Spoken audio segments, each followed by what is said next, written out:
Welcome to my YouTube channel. ഇന്ന് നേന്ത്രപ്പഴം കൊണ്ട് ഉണ്ടാക്കാൻ പറ്റിയ വ്യത്യസ്ത രുചിയിലുള്ള 3 ഈവനിങ് സ്നാക്ക് ആയാലോ? അപ്പോൾ വീഡിയോ എല്ലാവരും തന്നെ സ്കിപ്പ് ചെയ്യാതെ കാണാം. അപ്പോൾ ആദ്യത്തെ റെസിപ്പിക്കായി ഞാനൊരു പാൻ വെച്ച് കൊടുത്തിട്ടുണ്ട്. ഈ ഒരു പാൻ ചൂടായി വരുമ്പോൾ ഇതിലേക്ക് 1 കപ്പ് ശർക്കര പൊടിയാണ് ഞാനിട്ടത്. ഇനിയിപ്പോൾ നിങ്ങളുടെ കയ്യിൽ ശർക്കര ഉണ്ടെന്നുണ്ടെങ്കിൽ അതൊന്ന് ഉരുക്കിയെടുത്താൽ മതി.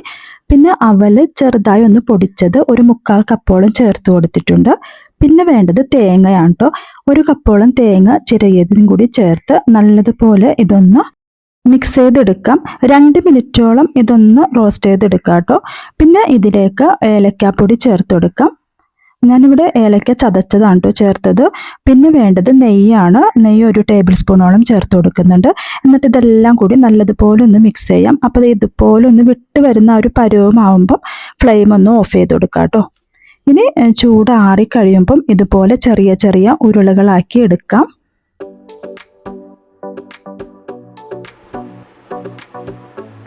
ഇനി അത് മാറ്റി വെക്കാം. പിന്നെ വേണ്ടത് 3 പുഴുങ്ങിയ പഴമുണ്ടോ, അത് മിക്സിയുടെ ജാറിലിട്ടൊന്ന് ജസ്റ്റ് അടിച്ചെടുക്കാം. ഇതൊരു വേറെ പാത്രത്തിലേക്ക് മാറ്റി കൊടുക്കുന്നുണ്ട്. ഇനി വേണ്ടത് 1 കപ്പോളം അരിപ്പൊടിയാണ്. വറുത്ത അരിപ്പൊടിയാണ് കേട്ടോ ചേർത്ത് കൊടുത്തേക്കുന്നത്. പിന്നെ കുറച്ചൊരു 1/4 ടീസ്പൂണോളം ഉപ്പും കൂടി ചേർക്കാം. ഇനി ഇതിലേക്ക് ചൂടുവെള്ളം ഒഴിച്ച് നമ്മൾ ഇടിയപ്പത്തിനൊക്കെ കുഴയ്ക്കുന്നത് പോലെ ഒന്ന് കുഴച്ചെടുക്കാം.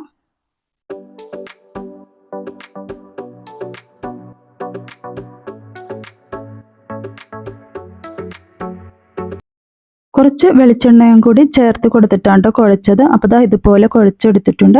ഇനി നമുക്ക് ഓരോ ബോൾസ് ആക്കി എടുക്കാം കേട്ടോ.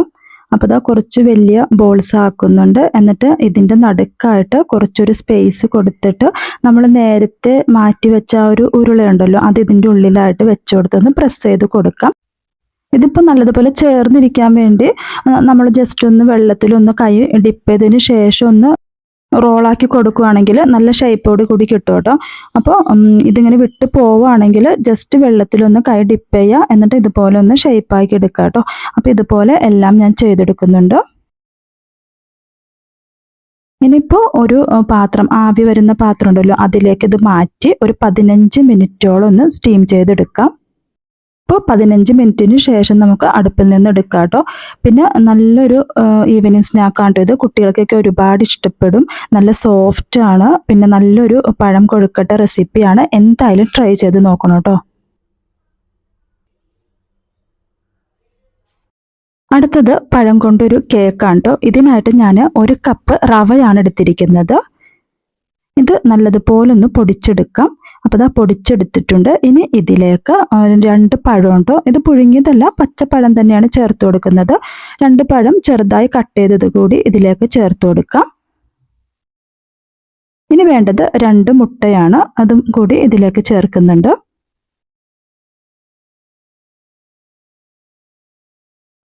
പിന്നെ 1/2 കപ്പോളം പഞ്ചസാരയും കൂടി ചേർത്ത് കൊടുക്കാം. ഇനി ഈ മുട്ടയുടെ മണം മാറുന്നതിന് വേണ്ടി കുറച്ച് വാനില എസൻസ് ആണ് കേട്ടോ ചേർത്തത്. പിന്നെ 1/4 കപ്പ് പാലും കൂടി ഒഴിച്ച് പേസ്റ്റ് രൂപത്തിൽ അരച്ചെടുക്കാം കേട്ടോ. എന്നിട്ട് ഇപ്പോൾ ഇത് ഒരു ബൗളിലേക്ക് മാറ്റി കൊടുക്കാം. ഇനി ഒരു അരിപ്പ വെച്ച് ഇതിലേക്ക് 1/4 കപ്പ് കൊക്കോ പൗഡറാണ് കേട്ടോ ചേർത്ത് കൊടുത്തത്. കൊക്കോ പൗഡർ ഇല്ലെന്നുണ്ടെങ്കിൽ കോഫി പൗഡർ ആയാലും മതി. പിന്നെ ബേക്കിംഗ് സോഡ, ബേക്കിംഗ് പൗഡർ, കുറച്ച് ഉപ്പ്, ഇതെല്ലാം കൂടി ഒന്ന് അരിച്ചെടുക്കാം. എന്നിട്ട് ഇത് നല്ലതുപോലെ ഒന്ന് മിക്സ് ചെയ്ത് കൊടുക്കാം കേട്ടോ. ഈ ഒരു സമയത്ത് ഇതിലേക്ക് 1/4 കപ്പ് ഏതെങ്കിലും റിഫൈൻഡ് ഓയിലും കൂടി ചേർത്ത് കൊടുക്കാം. എന്നിട്ട് നല്ലതുപോലെ മിക്സ് ചെയ്യാം. ഈ ഒരു ബാറ്റർ ലൂസ് ആക്കണമെന്നുണ്ടെങ്കിൽ ഇതിലേക്ക് കുറച്ച് പാല് ചേർത്ത് കൊടുത്താൽ മതി. അപ്പോൾ കുറച്ച് തിക്ക് കൺസിസ്റ്റൻസി ആയിരുന്നു കേട്ടോ. അതുകൊണ്ട് കുറച്ച് ലൂസ് ആക്കാൻ വേണ്ടി ഞാൻ കുറച്ചുകൂടി പാല് ചേർത്ത് കൊടുക്കുന്നുണ്ട്. എന്നിട്ട് നല്ലതുപോലെ ഒന്ന് മിക്സ് ചെയ്യുന്നുണ്ട്. അപ്പോൾ ഈ ഒരു കൺസിസ്റ്റൻസി ആണ് കേട്ടോ വേണ്ടത്. ഇനിയിപ്പോൾ ഞാൻ ഇതിന് വേണ്ടി ഇതുപോലെ ചെറിയ ചെറിയൊരു ബോൾസ് ആണ് എടുത്തിരിക്കുന്നത്. നിങ്ങൾക്ക് വേണമെങ്കിൽ കപ്പ് കേക്കൊക്കെ ഉണ്ടാക്കാൻ പറ്റിയ ആ ഒരു പേപ്പർ കപ്പ് ഉണ്ടെങ്കിൽ അതിലാണെങ്കിലും ഈ ബാറ്റർ ഒഴിച്ചു കൊടുത്താൽ മതി. അപ്പോൾ ഞാൻ ഇതുപോലെ ഇതിലോട്ടൊന്ന് ജസ്റ്റ് ബട്ടറോ അല്ലെങ്കിൽ നെയ്യോ വെച്ച് നമുക്കൊന്ന് ഗ്രീസ് ചെയ്തെടുക്കാം. പെട്ടെന്ന് ആ ഒരു ഡീമോൾഡായിട്ട് കിട്ടാൻ വേണ്ടിയാണ് കേട്ടോ. ഇനി ഒരു തവി ഉപയോഗിച്ച് ഈ ഒരു ബാറ്റർ ഇതിലേക്ക് ഒഴിച്ചു കൊടുക്കാം. പിന്നെ ഒഴിക്കുമ്പോൾ ഫുള്ളായിട്ട് ഒഴിക്കരുത് കേട്ടോ. ഒരു 80% ഒഴിച്ചു കൊടുത്താൽ മതി. പിന്നെ ഇപ്പോൾ പ്രീഹീറ്റ് ചെയ്ത് വെച്ച പാനിലേക്ക് ഇത് മാറ്റി വെക്കുന്നുണ്ട്. എന്നിട്ട് ഒരു 20 മിനിറ്റോളം നമുക്ക് ബേക്ക് ചെയ്തെടുക്കാം കേട്ടോ. അപ്പോൾ 20 മിനിറ്റിന് ശേഷം ദാ ഇതുപോലെ നല്ലതുപോലെ പൊങ്ങി വന്നിട്ടുണ്ട് കേട്ടോ. നല്ല സോഫ്റ്റ് ആയിട്ട് കിട്ടിയിട്ടുണ്ട്. ഇത് തണുക്കുമ്പോൾ നമുക്കൊന്ന് ഡീമോൾഡ് ചെയ്തെടുക്കാം. ഒരു ബട്ടർ ഗ്രീസ് ചെയ്തതുകൊണ്ട് തന്നെ നല്ല പെർഫെക്റ്റ് ആയിട്ട് ഡീമോൾഡ് ആയിട്ട് വന്നിട്ടുണ്ട് കേട്ടോ.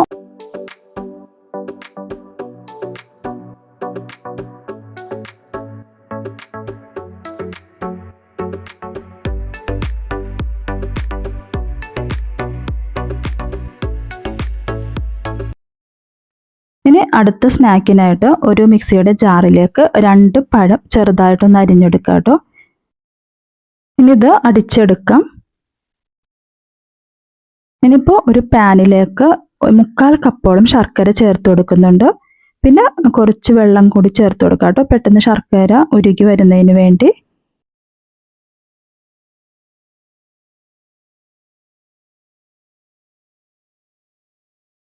ഇനി ഇതിലേക്ക് 2 ടേബിൾ സ്പൂൺ നെയ്യ് ചേർത്ത് കൊടുക്കാം.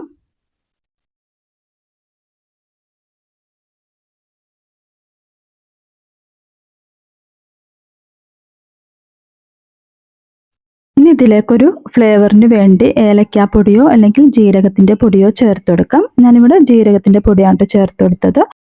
ഇനി ഇതിലേക്ക് നേരത്തെ അരച്ചു മാറ്റി വെച്ച ആ ഒരു പഴം ഉണ്ടല്ലോ, അത് ചേർത്ത് നല്ലതുപോലെ ഒന്ന് മിക്സ് ചെയ്യാം. ഇതൊരു 3 മുതൽ 5 മിനിറ്റ് വരെ ഒന്ന് മിക്സ് ചെയ്തെടുക്കാം കേട്ടോ. ശരിക്കും ഇതിൻ്റെ പരുവെന്ന് വെച്ചാൽ ഈ ഒരു പാനിൽ നിന്ന് വിട്ട് വരണം. ആ ഒരു ടൈം വരെ നമുക്കിത് നല്ലതുപോലെ ഒന്ന് മിക്സ് ചെയ്തെടുക്കാം.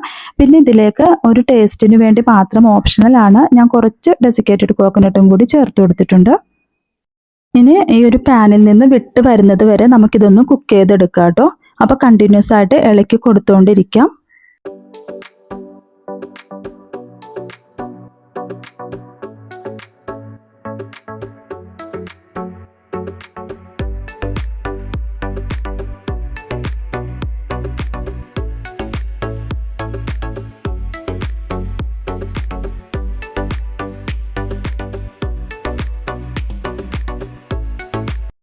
അപ്പോൾ പാനിൽ നിന്ന് വിട്ട് വരുമ്പോൾ പിന്നെ ഇത് ഫ്ലെയിം ഓഫ് ചെയ്ത് കൊടുത്ത് ഒരു മൗൾഡിലേക്ക് മാറ്റാം കേട്ടോ. അപ്പോൾ ഇതുപോലെ ഈ ഒരു പാത്രത്തിലേക്ക് മാറ്റിയിട്ടുണ്ട്. ഇനി ഇത് നല്ലതുപോലെ ഒന്ന് പ്രസ് ചെയ്ത് കൊടുക്കാം, നല്ല ഷേപ്പിൽ ഒന്ന് ചെയ്തെടുക്കാം കേട്ടോ. ഇനി നമുക്ക് ഇതിൻ്റെ മുകളിലോട്ട് എന്തെങ്കിലും ഡെക്കറേറ്റ് ചെയ്യണമെങ്കിൽ കാഷ്യൂനട്ടോ അല്ലെങ്കിൽ എന്തെങ്കിലും നട്ട്സ് വെച്ചൊക്കെ ഡെക്കറേറ്റ് ചെയ്യാവുന്നതാണ്. പിന്നെ ഞാനിവിടെ കാഷ്യൂനട്ടാണ് വെച്ച് കൊടുത്തത്. പിന്നെ ഇതിൻ്റെ മുകളിലായിട്ട് അല്പം കോക്കനട്ട്, ഡെസിക്കേറ്റഡ് കോക്കനട്ട് ഉണ്ടല്ലോ, അതൊന്ന് വിതറി കൊടുക്കുന്നുണ്ട്. നിങ്ങൾക്ക് വെളുത്ത എള്ളാണെങ്കിലും അങ്ങനെ എന്തെങ്കിലും വെച്ചൊന്ന് ഡെക്കറേറ്റ് ചെയ്യാവുന്നതാണ്. ഇനി നമുക്കിത് സെറ്റ് ആവാൻ വേണ്ടി ഒന്ന് 15 മിനിറ്റ് ഒന്ന് മാറ്റി വെക്കാം കേട്ടോ. അപ്പോൾ ഒരു 15 മിനിറ്റ് ഞാൻ മാറ്റി വെച്ചായിരുന്നു കേട്ടോ. ഇപ്പോൾ ഇത് സെറ്റായി വന്നിട്ടുണ്ട്. ഇത് ഡീമോൾഡ് ചെയ്യുന്നുണ്ട്.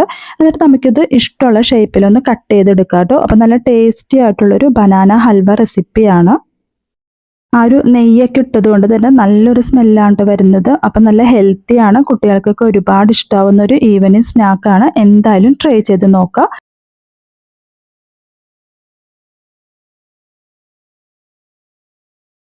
അപ്പോൾ ഇതുപോലെയുള്ള വീഡിയോസിനായി എൻ്റെ ചാനലൊന്ന് സബ്സ്ക്രൈബ് ചെയ്യാനും ഷെയർ ചെയ്യാനും ലൈക്ക് ചെയ്യാനും കമൻറ്റ് ചെയ്യാനും മറക്കരുത്.